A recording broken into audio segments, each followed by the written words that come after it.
sais ce que tu es pour une carrière authentique et réussie.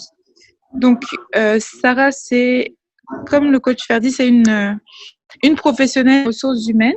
Elle a lancé en début d'année un cabinet justement pour accompagner les personnes soit à trouver leur orientation professionnelle, soit à se réorienter professionnellement pour ceux qui sont déjà engagés dans une carrière qui ne correspond pas à ce qu'ils sont. Et donc, c'est un peu sur ces deux thèmes qu'elle va nous entretenir. Donc, comment faire ce que donc avoir un métier qui correspond à son identité, s'embarquer sur le mauvais chemin, on se reconvertir professionnellement. Voilà. Donc, Sarah, c'est la parole. Ok. Bonsoir à tous. Ok, j'espère que vous allez bien. Je remercie Rosemary pour l'opportunité qu'elle me donne de pouvoir intervenir ici ce soir. Et je crois qu'avant de commencer, nous allons prier, si tout le monde est là. Est-ce qu'on peut prier? Ok. Alors, Seigneur notre Dieu, nous te remercions. Merci pour ce moment que tu as permis. Merci de nous avoir accordé la grâce de nous rassembler ce soir afin que toi, tu puisses nous remplir de connaissances. Saint-Esprit, nous te prions de prendre la place, que moi, je puisse diminuer et que toi, tu puisses augmenter et que ce soit toi qui parles au travers de ma bouche. Toi qui connais chacune des personnes ici présentes qui se sont connectées, toi qui sais ce que tu veux dire, toi qui sais comment tu veux les toucher, toi qui sais ce dont ils ont réellement besoin. Je prie afin que par ma voix, tu puisses leur parler ce soir. Je prie que par ma voix, tu puisses les toucher ce soir. Je prie que par ma voix, Seigneur, tu puisses opérer les transformations telles que toi seul, tu sais le faire. Merci Saint-Esprit de Dieu de prendre toute la place. Merci de disposer nos cœurs à recevoir ce que toi, tu as à nous donner ce soir. Merci pour ta présence. C'est au nom de Jésus que nous avons prié. Amen. Donc, je disais que ce soir, comme Rosemary l'a dit, nous allons aborder le thème de l'identité professionnelle qui va vous permettre en fait de choisir ou de vous réorienter dans votre carrière selon qui vous êtes véritablement. Mais avant, je voudrais un peu que nous allions dans la parole. Rosemary m'a rassuré qu'on est tous chrétiens ici. Parce qu'il y aura beaucoup de versets bibliques. Il y aura certains versets bibliques que je vais aborder. Je voudrais d'abord commencer par le travail. Parce qu'avant de parler de l'importance de vivre sa vie professionnelle selon qui on est, on va d'abord aller pour voir ce que Dieu attend de nous en fait par rapport à notre travail.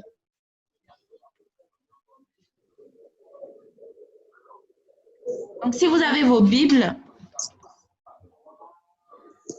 j'aimerais qu'on aille dans Colossiens 3, verset 17.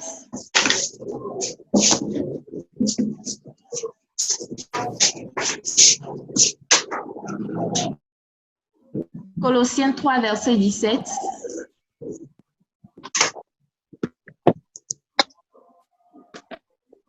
Qui dit « Et quoi que vous fassiez en parole ou en œuvre, faites tout au nom du Seigneur Jésus en rendant par lui des actions de grâce à Dieu le Père. » Ça, c'est dans ma version Louis II. Hein.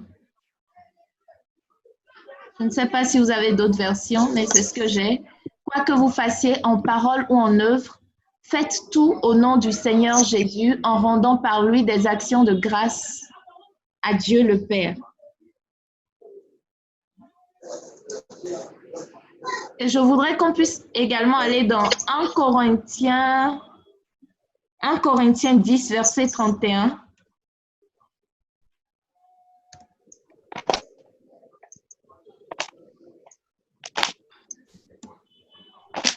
1 Corinthiens 10, verset 31.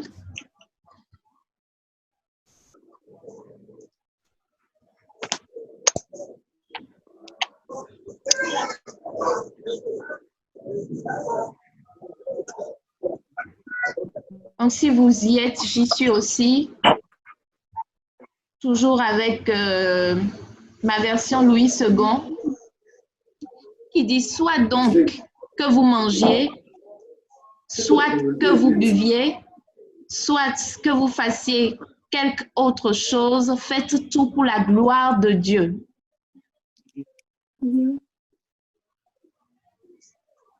D'accord? Le premier point que j'aimerais aborder ici, c'est de dire que, premièrement, qu'est-ce que le Seigneur attend de nous par rapport à notre vie professionnelle? La première chose qu'il attend de nous par rapport à notre vie professionnelle, c'est que nous puissions travailler en fait pour sa gloire. Colossiens 3, 17 nous dit que quoi que nous fassions, aussi bien en parole qu'en œuvre, nous devons tout faire au nom du Seigneur, en lui rendant des actions de grâce continues. Et quand on va dans 1 Corinthiens 10, 1 Corinthiens 10 dit que quoi que nous mangions, quoi que nous buvions, quoi que nous fassions quelque chose d'autre, que nous devons le faire pour la gloire de Dieu. Donc, le premier point que je vais aborder là, en ce qui concerne la vie professionnelle, c'est dire que la première attente que le Seigneur a pour nous, c'est que nous puissions travailler pour sa gloire. Le deuxième point, c'est que Dieu attend de nous que nous puissions travailler avec un bon cœur. Un bon cœur. Et ça, nous allons le voir dans Colossiens 3, verset 23.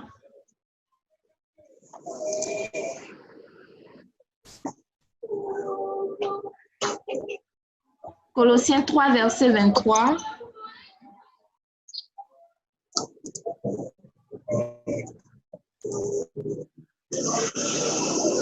Qui dit dans la version Louis II, qui dit « Tout ce que vous faites, faites-le de bon cœur, comme pour le Seigneur et non pour des hommes. »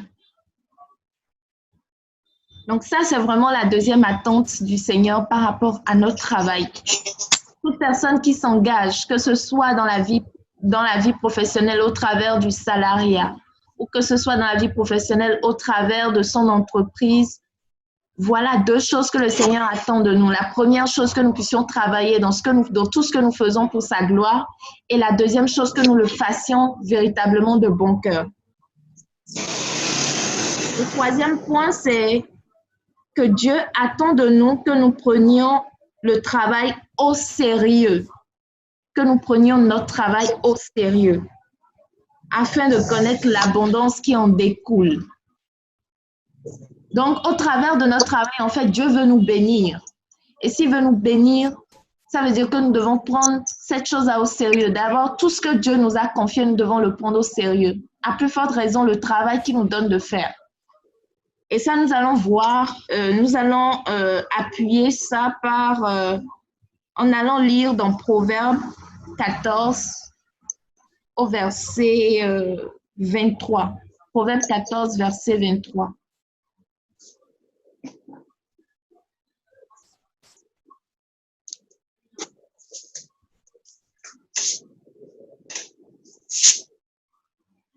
Proverbe 14, verset 23.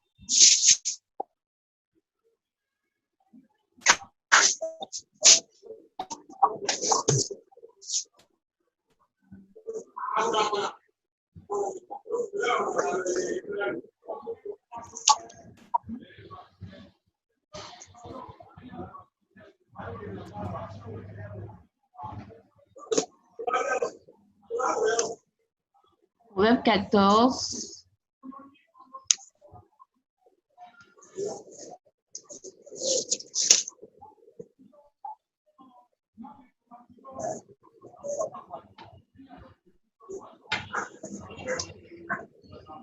Proverbe 14, verset 23 qui dit « Tout travail procure l'abondance, mais les paroles en l'air ne mènent qu'à la disette. » Tout travail procure l'abondance, mais les paroles en l'air ne mènent qu'à la disette. On va également regarder dans 2 Thessaloniciens.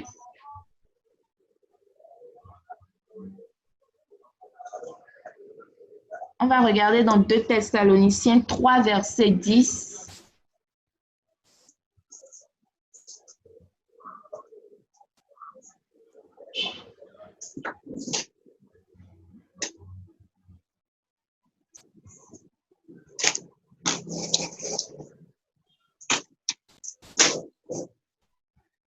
De Thessaloniciens 3, verset 10 qui dit « Car lorsque nous étions chez vous, nous vous disions expressément, si quelqu'un ne veut pas travailler, qu'il ne mange pas non plus. » Là, c'est l'apôtre Paul qui est en train de parler et qui dit que si quelqu'un ne travaille pas, qu'il ne mange pas non plus. Ça veut dire en fait l'importance du travail selon Dieu.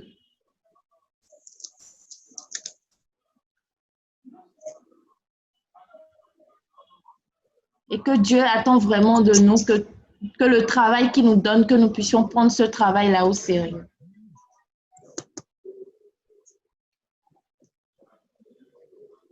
Le 4e point, c'est que Dieu attend de nous que nous puissions travailler avec diligence aussi. Et pour voir ça, nous allons voir ça dans le livre de Proverbes. Nous allons voir ça dans Proverbes 10, verset 4. Proverbe 10, verset 4.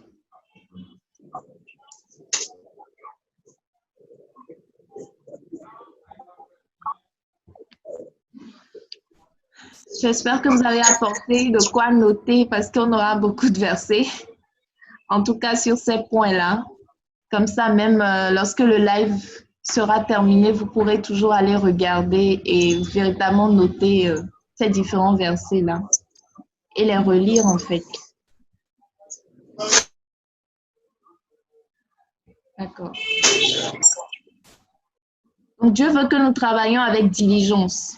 Proverbe 10, verset 4 dit que celui qui agit d'une main lâche s'appauvrit, mais la main des diligents enrichit. Je répète, celui qui agit d'une main lâche s'appauvrit, mais la main des diligents enrichit. Et donc là, je disais que Dieu veut que nous puissions travailler avec diligence. En réalité, j'ai noté sept attentes de Dieu par rapport à notre vie professionnelle, par rapport au travail qu'il nous confie. Donc là, nous en sommes au 4e point. Le 5e point, c'est que Dieu veut que nous puissions travailler pour soutenir les autres autour de nous. Pour pouvoir voir ça, je vous invite à regarder dans le livre des Actes, Acte 20, verset 35.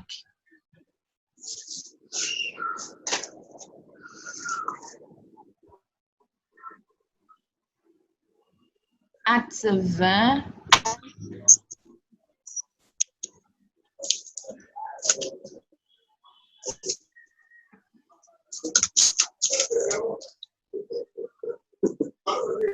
Acte 20. Oui, Acte 20, verset 35.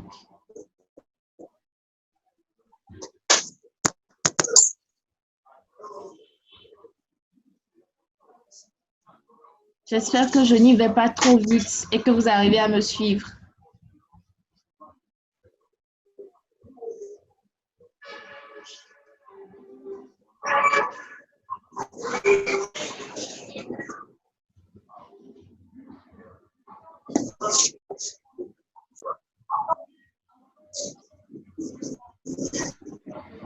Dieu veut que nous travaillions pour soutenir les autres. Donc, Acte 20, verset 35 nous dit « Je vous ai montré de toute manière que c'est en travaillant ainsi qu'il faut soutenir les faibles et se rappeler les paroles du Seigneur qui a dit lui-même, il y a plus de bonheur à donner qu'à recevoir. »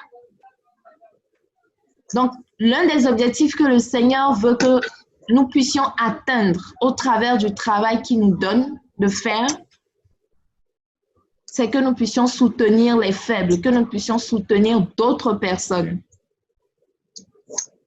Ça, c'était le 5e point. D'accord? Le 6e point, c'est que Dieu désire que nous puissions jouir de notre travail en lui. Je précise le en lui parce que on va le voir peut-être un peu plus tard. Tout ce que vous faites sans avoir demandé à Dieu en amont, tout travail que vous faites sans aller d'abord voir le Seigneur, parce que la parole dit qu'il est l'alpha et qu'il est l'oméga.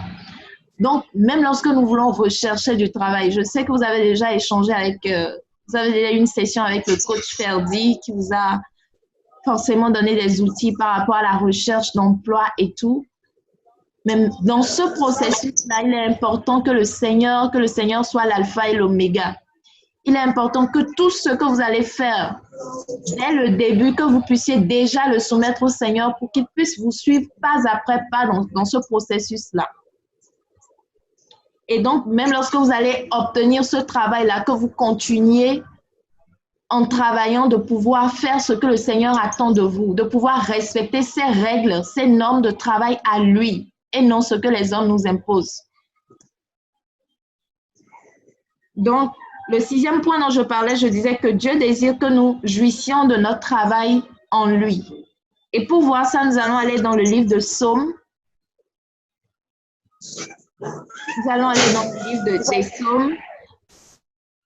Psaume 128, versets 2 à 4.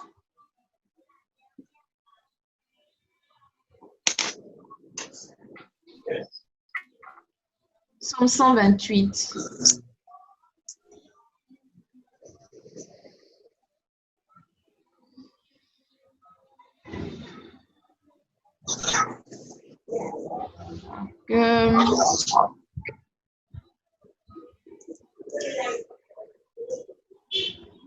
Psaume 128.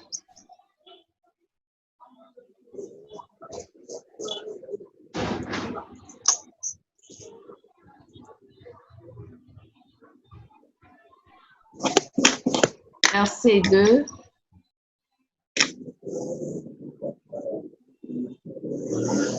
Je crois que je vais carrément regarder dans ma Bible. Psaume 128, versets 2 à 4, dans ma version Louis II, qui dit: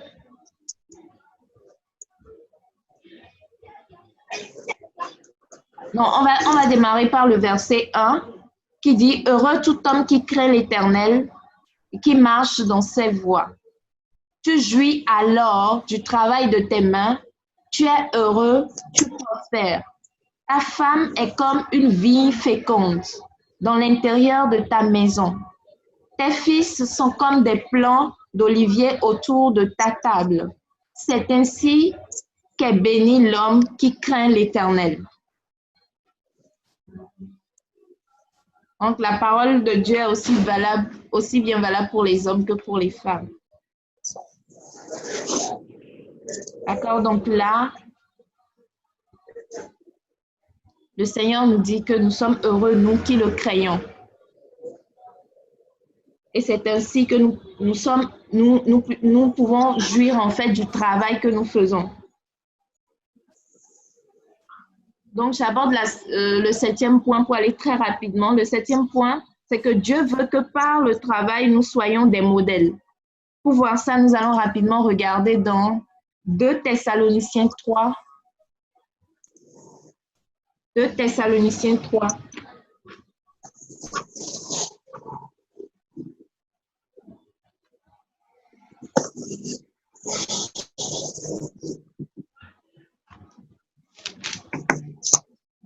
De Thessaloniciens 3, versets 7 à 9. Donc, 2 Thessaloniciens 3, à partir du verset 7, qui dit: vous savez vous-même comment il faut nous imiter, car nous n'avons pas vécu parmi vous dans le désordre.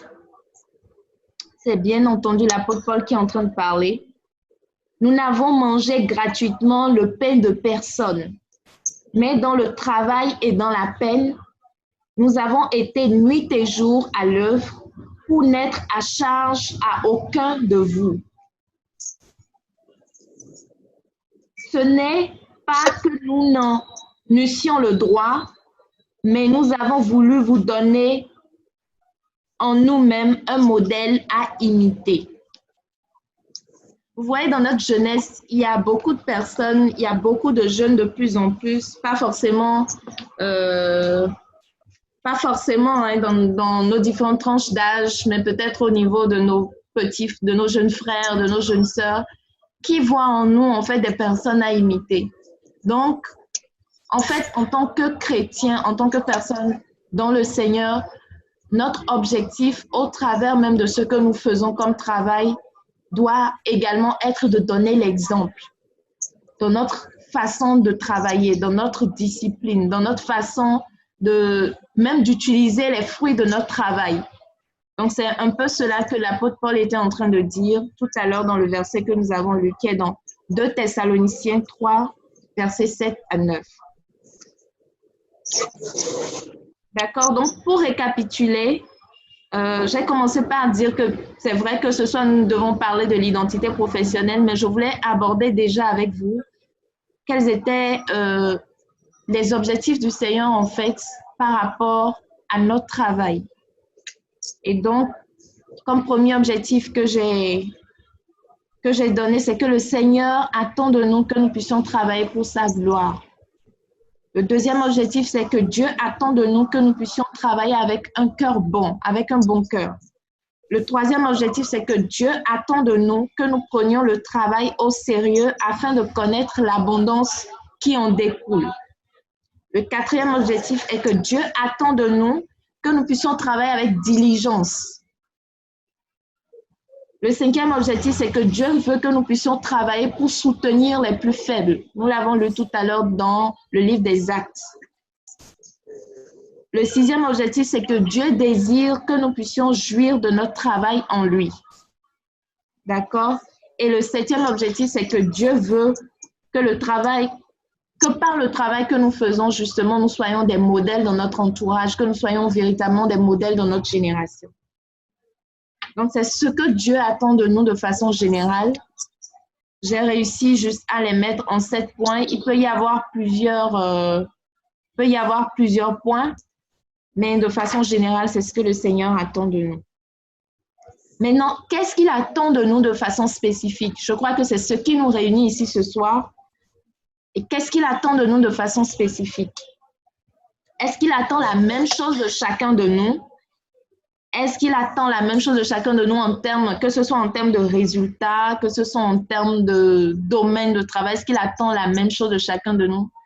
Je crois que la réponse est non. Maintenant, pour savoir, je voudrais qu'on aille toujours dans notre Bible, allons voir dans le livre de Jérémie, verset 1. Jérémie 1, verset 5. Jérémie 1, verset 5. Qu'est-ce que le Seigneur dit par rapport à la spécificité de chacun?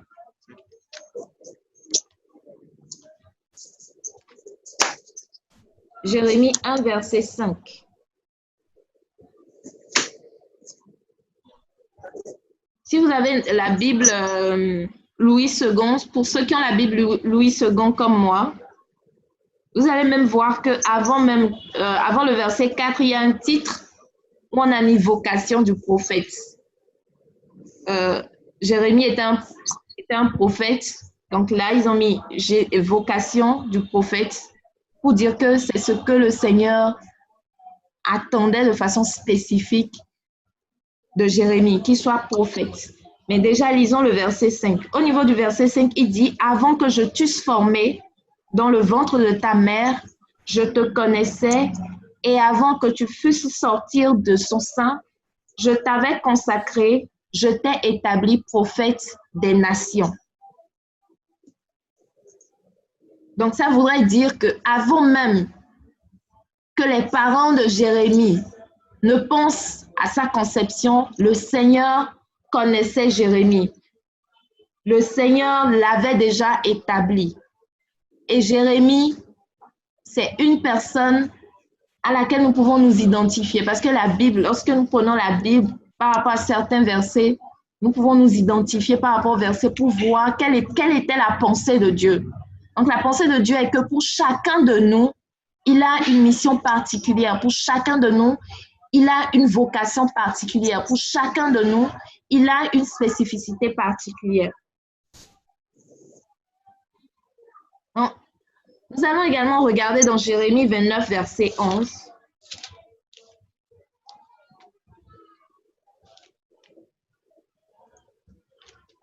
Jérémie 29, verset 11.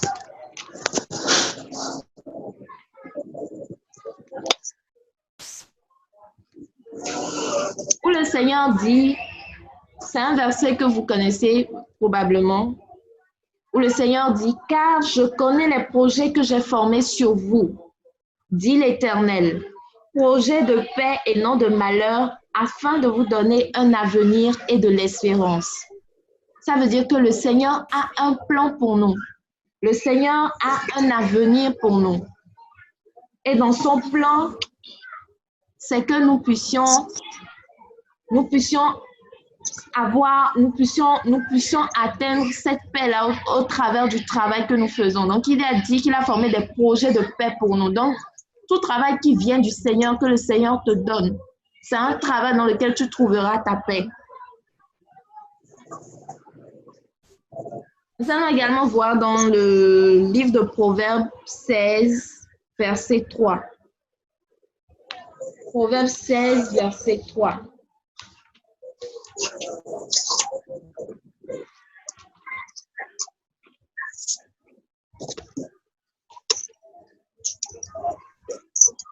Proverbe 16, verset 3 dit « Recommande à l'Éternel tes œuvres et tes projets réussiront. » Recommande à l'Éternel tes œuvres et tes projets réussiront. Tout à l'heure, nous avons vu que le Seigneur a des projets de paix pour nous. Et ici, la parole nous demande de recommander nos projets à nous. Parce que ce n'est pas toujours évident que nous sachions du coup quels sont tous les projets que le Seigneur a pour nous. Parfois, nous évoluons à tâtons. Il nous arrive d'évoluer bien souvent à tâtons jusqu'à un niveau. Même lorsque le Seigneur nous révèle je te veux à tel endroit, ou je te veux… Même lorsque le Seigneur nous révèle la vision qu'il a pour nous, il ne nous révèle pas tout au même moment. Donc, pourquoi est-ce que c'est important de recommander ces projets au Seigneur? C'est pour que ce soit les projets que nous avons, mais qui rentrent dans son plan à lui, qui puissent se réaliser, qui puissent réussir pour nous. Donc, souvent, là, j'ai l'habitude de demander aux personnes à qui je parle de l'identité professionnelle, je leur demande, quand j'en arrive à ce verset, est-ce que lorsque vous échouez dans quelque chose, est-ce que vous pensez que c'est un échec? La plupart des personnes me disent oui, c'est un échec. Et donc, quand c'est un échec, il faut chercher à savoir pourquoi c'est un échec. Est-ce que c'est un échec parce que tu n'as pas recommandé ton projet à l'Éternel? Ou est-ce que c'est un échec parce que ça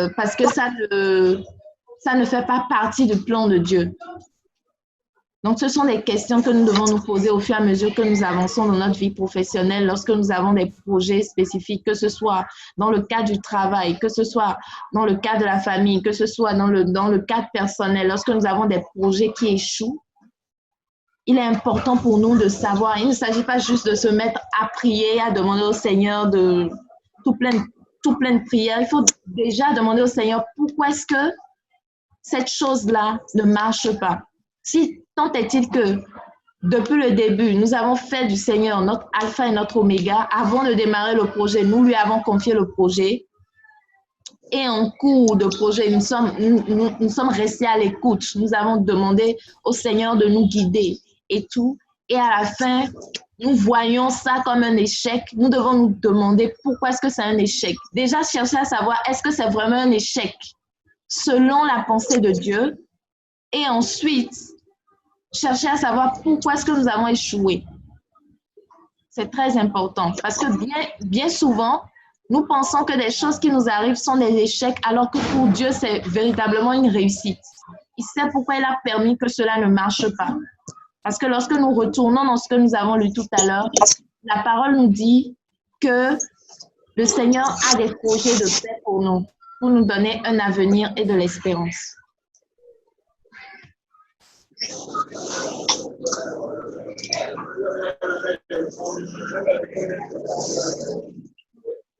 Alors, nous allons regarder également dans Éphésiens 2, verset 10. Très rapidement, je crois que c'est le dernier verset que nous allons regarder avant d'entrer dans le vif du sujet. Éphésiens 2, verset 10. Éphésiens 2, verset 10 nous dit « Car nous sommes son ouvrage, ayant été créés en Jésus-Christ pour de bonnes œuvres que Dieu a préparées d'avance afin que nous les pratiquions. »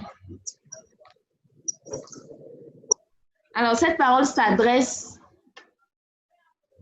à nous qui sommes en Christ, à toute personne née de nouveau qui est en Christ.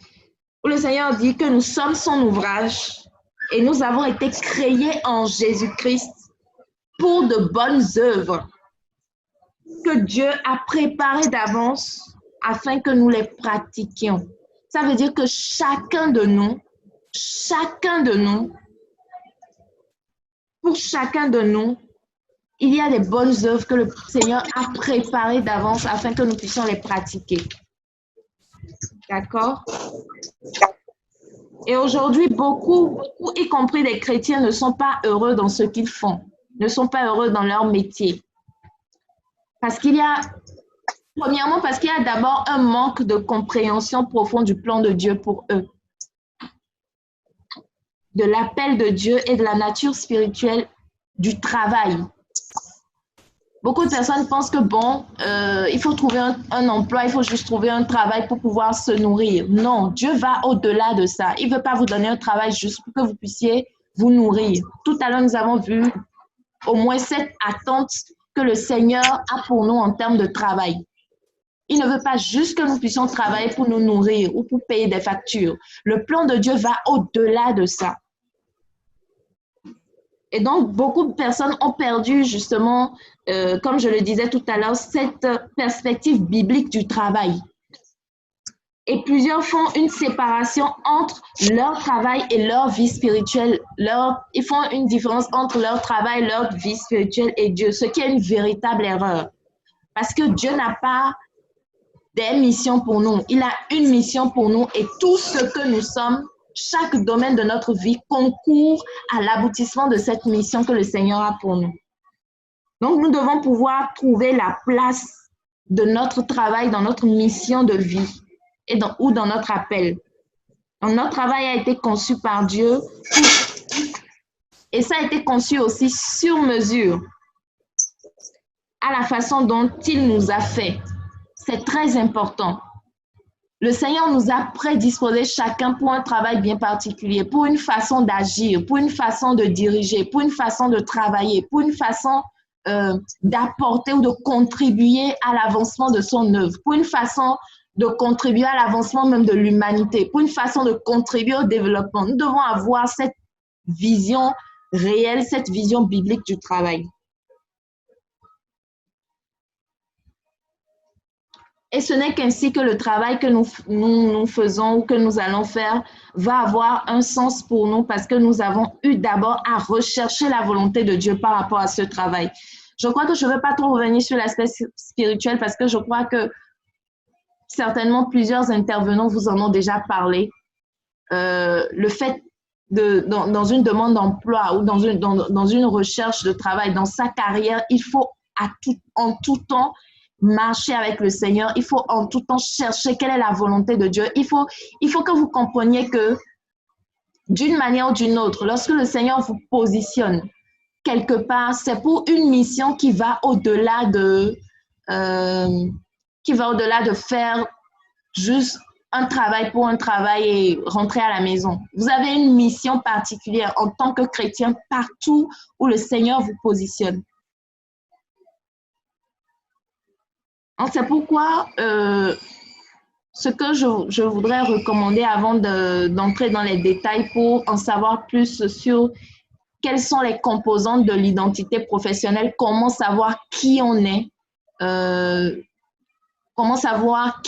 par rapport à ce que le Seigneur attend de nous. Je voudrais partager avec vous 3 méthodes par rapport à votre carrière ou par rapport à la recherche d'emploi, si vous êtes, vous êtes en train de chercher de l'emploi en ce moment, ou si vous êtes peut-être en train de vous dire que non, que vous allez démissionner ou que vous allez vous réorienter, que vous allez vous reconvertir professionnellement.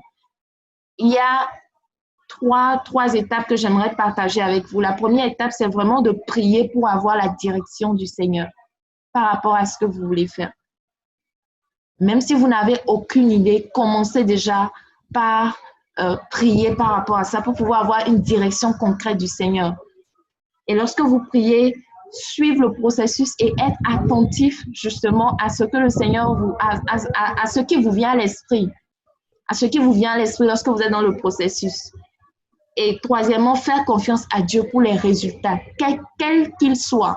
Je n'aurai pas forcément le temps de partager mon témoignage personnel avec vous, mais je crois que lorsque vous voyez déjà le témoignage de Rosemary, lorsque vous lisez son livre, vous pouvez voir comment elle a réussi à pouvoir véritablement faire ce que le Seigneur attend d'elle.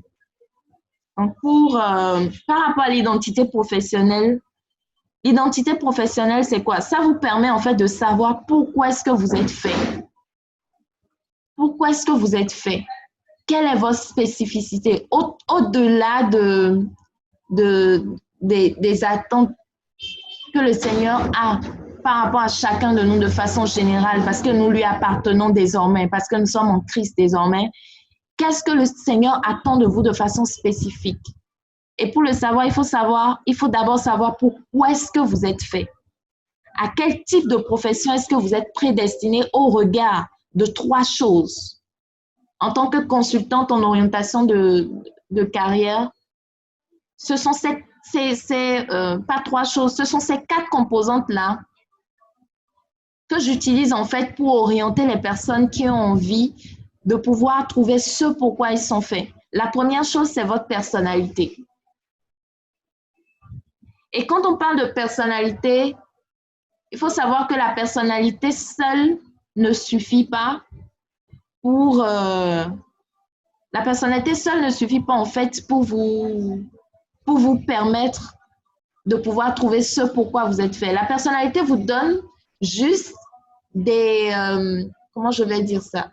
Ça vous donne juste des notions par rapport à la manière dont vous réagissez de façon naturelle. D'accord? La manière dont vous réagissez de façon naturelle, la manière dont vous êtes de façon naturelle. C'est ça la personnalité. La deuxième composante, c'est arriver à identifier en fait quels sont vos intérêts professionnels naturels. C'est-à-dire quand on vous prend, quelles sont les choses vers lesquelles vous penchez de façon naturelle?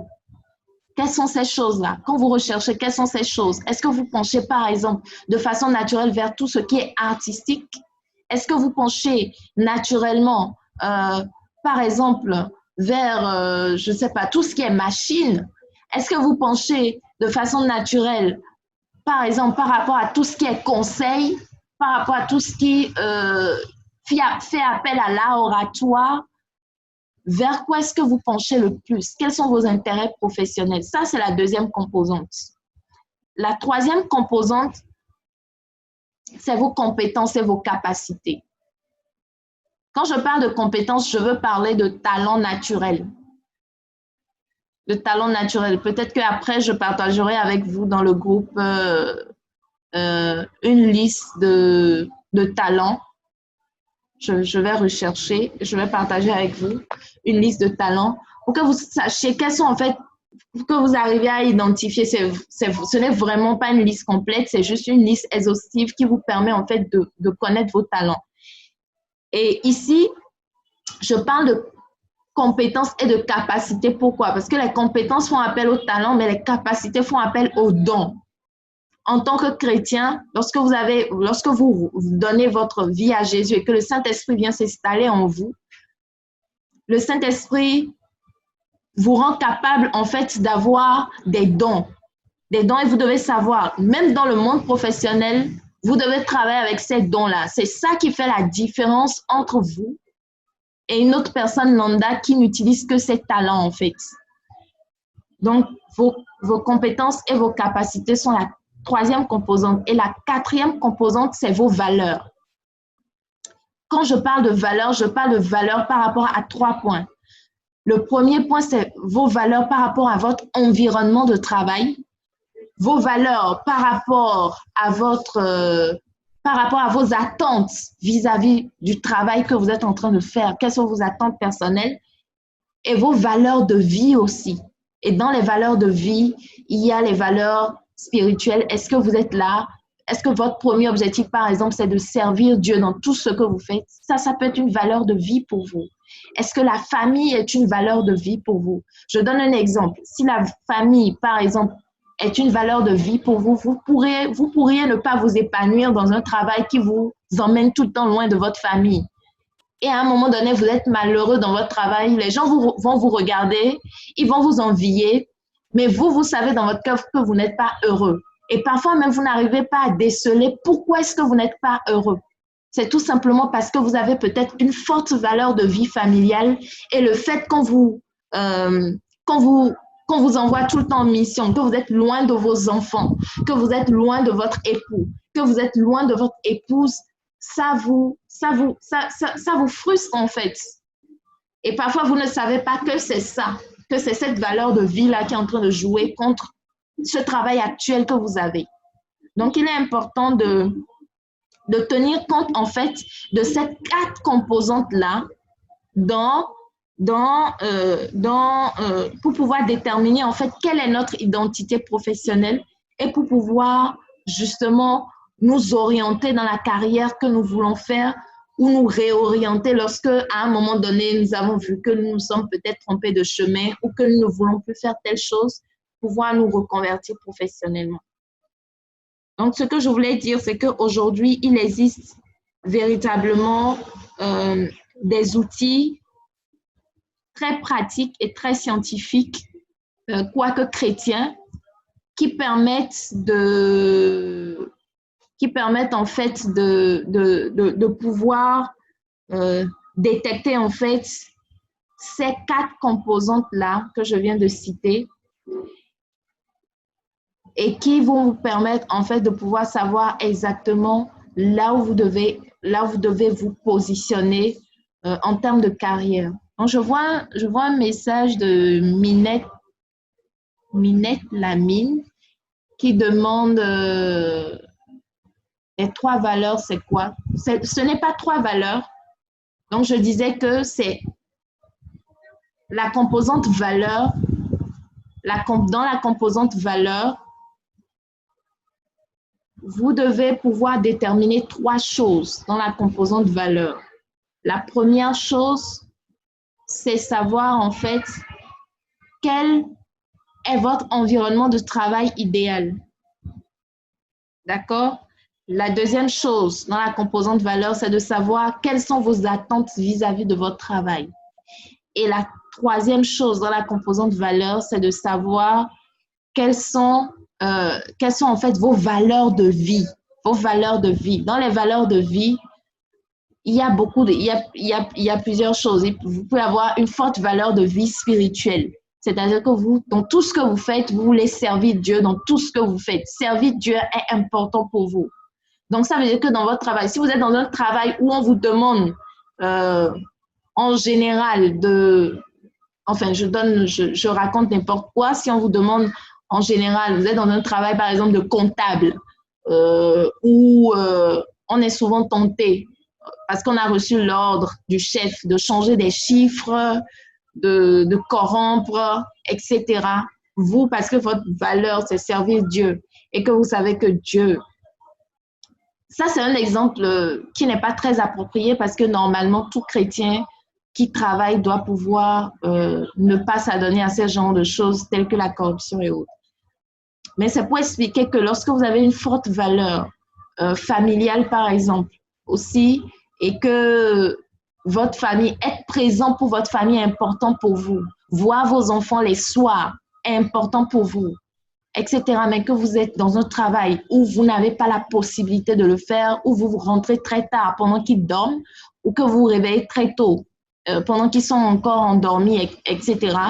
Ça va jouer sur vous parce que la famille fait partie de vos valeurs de vie. D'accord? Donc, je ne sais pas si j'ai répondu à ta question, Minette. mais en général, c'est ce que je voulais dire. J'ai Elga qui dit cet exemple m'est arrivé. Valeur de vérité et travail où on vous demande de mentir. Voilà. Donc, quand c'est comme ça, vous rendez compte que vous ne pouvez pas forcément faire long feu dans ce travail-là.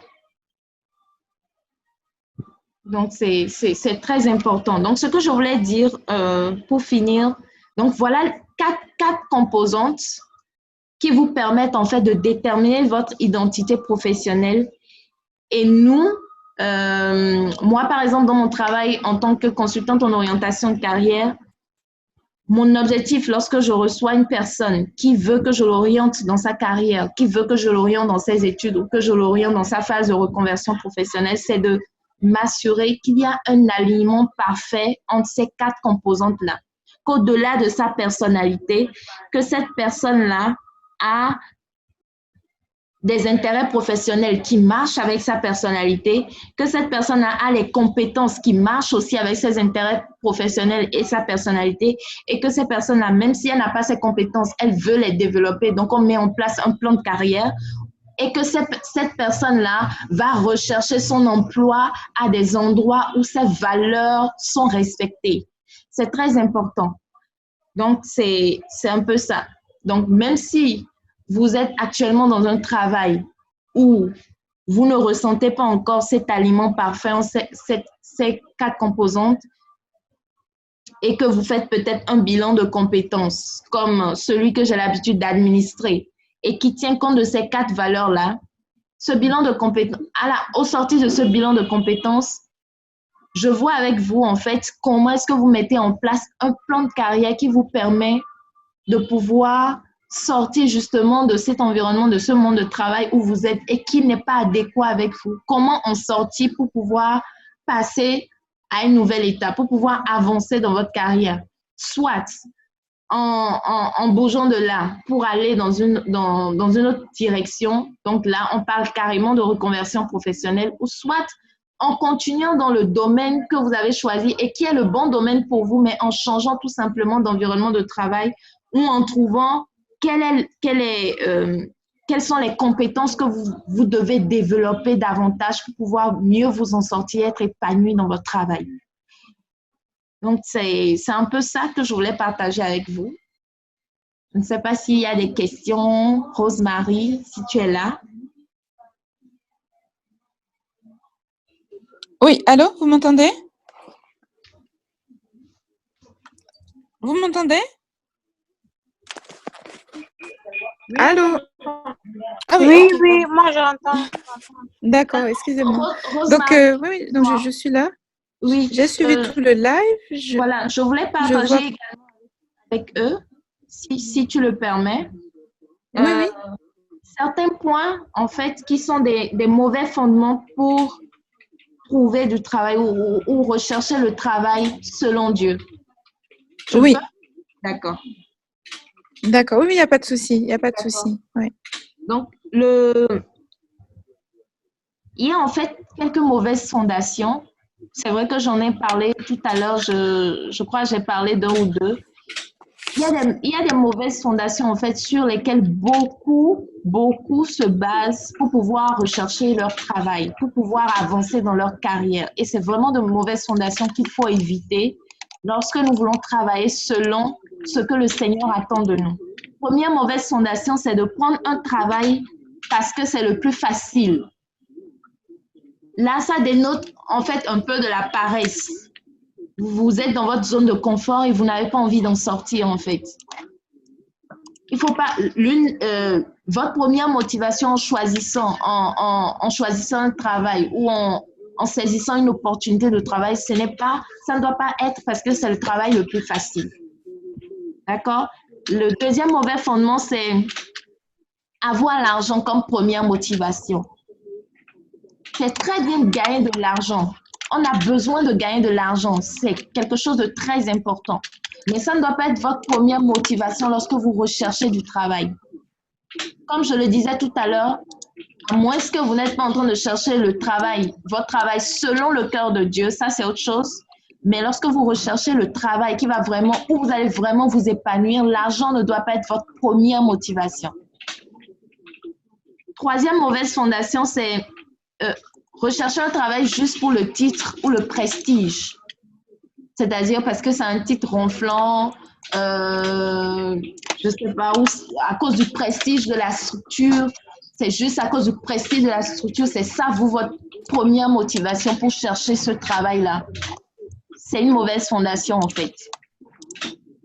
Parce que vous pouvez être séduit par le titre ou le prestige. Une fois que vous rentrez là-dedans, vous voyez que ce travail-là ne vous correspond pas. Mais vous êtes déjà engagé. Et si vous êtes déjà engagé au travers d'un CDD ou au travers d'un CDI, parce que vous êtes engagé, ce serait... vous allez passer pour peu crédible si un jour, pour une raison ou pour une autre, vous vous levez, vous dites que vous voulez partir, vous démissionnez. Non. Ce sont des choses il faut toujours checker vos motivations en amont avant d'accepter un travail. Parce que parfois, vous n'allez pas chercher le travail. Ce sont des personnes qui vont vous recommander ce travail-là. D'accord? Donc, une autre mauvaise fondation, c'est prendre un travail parce que vous recherchez juste la puissance et le contrôle. Si c'est ça votre première motivation, ça veut dire que c'est une mauvaise motivation. Vous ne devez pas... par exemple, je donne un exemple. On vous demande qu'est-ce que vous voulez être et vous dites que vous voulez être président de la République. Bon, vous voulez être président de la République, pourquoi? Dans le pourquoi, on a votre motivation. Et si votre motivation, c'est juste parce que vous serez, après Dieu, ce serait vous la deuxième personne la plus puissante dans le pays. Si c'est juste pour ça, votre motivation est une mauvaise fondation, en fait. Ensuite, prendre un travail juste pour raison de suivisme. Parce que vous êtes en train de suivre des amis. Parce que vos amis sont en train de faire ci, vous voulez aussi faire ça. C'est une mauvaise fondation. Prendre un travail parce que c'est le métier à la mode. Je prends par exemple, le coaching, parce que tout le monde s'auto-proclame coach, parce que tout le monde dit qu'il est coach. Vous voulez aussi vous donner une étiquette de coach. Moi, ce que j'ai l'habitude de dire, c'est que, et je crois que c'est quelque chose auquel nous devons réfléchir, c'est qu'est-ce que nous voulons apporter en fait au travers de ce que nous faisons? Est-ce que nous voulons influencer au travers de ce que nous faisons ou ce que nous recherchons, c'est juste la position ou l'appellation? En réalité, moi, limite, je ne me préoccupe pas trop de comment on m'appelle. Le plus important pour moi, c'est l'influence que j'ai ou l'impact que j'ai sur la personne avec qui je travaille. C'est l'impact que j'ai sur les personnes en fait qui vont consommer mes produits ou qui vont consommer mes services. C'est ça le plus important pour moi. Ce n'est pas le fait qu'on m'appelle CEO, ce n'est pas le fait qu'on m'appelle coach, ce n'est pas le fait qu'on m'appelle non. Donc, il ne faut pas rechercher en fait à entrer dans un métier juste parce que c'est le métier à la mode, juste parce que le monde vous fait miroiter que c'est ce qui marche maintenant. Non. Demandez-vous toujours, est-ce que c'est la bonne direction? Est-ce que c'est ce que le Seigneur veut pour moi? Et ensuite, il ne faut pas rechercher un travail juste pour réaliser les rêves des parents. Je ne sais pas si vous avez eu cette expérience, mais moi, je l'ai énormément vécu. Je l'ai vécu jusqu'à un niveau de master, hein, jusqu'à un niveau de master où je devais en fait troquer mes rêves à moi, ce que je ressentais, la direction que je ressentais où je devais aller. Je devais troquer ça contre la volonté de mon père parce qu'on n'arrivait pas forcément à s'entendre là-dessus et en ce moment-là, j'étais encore sous son autorité. Ce qui s'est passé, c'est que quand j'ai pu quitter son autorité, je me suis réorientée totalement. Sinon, de façon basique, j'ai une formation en finance. Mais qu'est-ce qui fait qu'aujourd'hui, je me retrouve dans le monde des RH? J'ai dû me réorienter. J'ai dû me reformer. J'ai dû acquérir de nouvelles compétences. Donc, à un moment ou à un autre, même si jusque-là, vous avez évolué en cherchant, parce que vous avez été contraint par l'environnement ou par les circonstances à réaliser des rêves qui ne sont pas les vôtres parce que le Seigneur a déposé des projets en vous. Le Seigneur a déposé une soif en vous. Le Seigneur a déposé... Ne pensez pas que c'est un hasard que vous ressentez plus le besoin d'aller vers tel métier ou un autre. C'est vraiment des signes de l'appel que le Seigneur a sur votre vie. Vous devez le prendre très au sérieux. Et ça va vous permettre petit à petit d'avancer dans la direction que le Seigneur veut pour vous. Donc, réaliser juste les rêves de vos parents alors que vous n'êtes pas en accord forcément avec est une mauvaise fondation. Cela n'est pas un appel à la rébellion, mais c'est un appel peut-être à l'échange avec vos parents. C'est un appel... et quand je suis en train de parler, je suis également en train de parler pour ceux parmi vous qui sont déjà parents. Je suis déjà en train de vous sensibiliser par rapport à vos enfants, à vos propres enfants. C'est très important de tenir compte de l'appel que le Seigneur a sur les enfants et ne pas chercher à se reproduire forcément dans nos enfants. C'est quelque chose de très important parce que nous l'avons vu tout à l'heure, le Seigneur a une vocation particulière pour chacun de nous. Et dernière mauvaise fondation, c'est aller juste dans un travail ou un métier juste parce qu'on peut. Ce n'est pas parce que vous pouvez que c'est ce à quoi le Seigneur vous appelle. Bien entendu, vous avez les compétences, mais est-ce que vous avez ces compétences en termes de métier? Ça aussi, c'est quelque chose que, de façon pratique par rapport à l'outil dont je vous ai parlé, par rapport à l'outil qui permet de faire les bilans de compétences que moi, j'utilise beaucoup dans l'exercice de mon travail. C'est quelque chose qu'on arrive à déterminer par rapport à vos compétences. Est-ce que c'est une compétence qui a rapport avec... Est-ce que c'est une compétence que vous devez développer forcément en termes de métier? Ou est-ce que c'est juste une compétence que vous devez développer en termes d'activité ou de sujet? Ça, ce sont des choses de façon précise que nous voyons lorsque nous sommes en train d'orienter les personnes dans leur métier. C'est juste ça que je voulais ajouter en plus. Merci Rosemary. Si tu es là, je te redonne la parole pour les questions. Oui. Oui. Donc, merci à tous pour votre attention. Merci beaucoup, Sarah, pour tout ton enseignement de ce soir. Donc, comme d'habitude, donc vous aurez le replay dans le groupe. Peut-être que je vais aussi le mettre sur la plateforme de cours, parce que comme ça sera plus facile pour vous retrouver. Pour retrouver, parce qu'il y a beaucoup de messages dans le groupe WhatsApp, donc je vais sans doute le mettre sur la plateforme de cours, où je vous les enverrai en message privé, en message individuel à chacun. Voilà, donc je vais mettre aussi dans le groupe les pages Facebook et le site de Sarah, pour que vous puissiez aussi vous connecter à ces pages. Voilà. Donc, pour vous qui êtes dans le parcours gestion de carrière, en fait, le prochain live et dernier live d'ailleurs, comme on a déjà commencé ce week-end avec le coach Ferdi, donc le dernier live sera lundi de la semaine prochaine, le lundi 23, le soir, avec Nanette Ndetiri sur comment avoir des promotions en temps de crise. Donc, ça devient un sujet d'actualité avec ce qui risque fort de nous attendre devant nous après le passage de cette épidémie de coronavirus. Il y a beaucoup de secteurs de l'économie qui sont en stress et beaucoup d'économies qui risquent fort de souffrir. Donc, il faut déjà se préparer à rentrer dans une économie de crise, chacun dans les différents pays où on est. Et donc, voilà. C'était pas prévu comme ça, mais finalement, son thème devient d'actualité. Voilà. Donc, encore une fois, merci à tous. Merci beaucoup, Sarah. Je ne sais pas s'il y avait des dernières questions. Sinon, on peut déjà clôturer. Donc, bonne soirée à tous et toutes.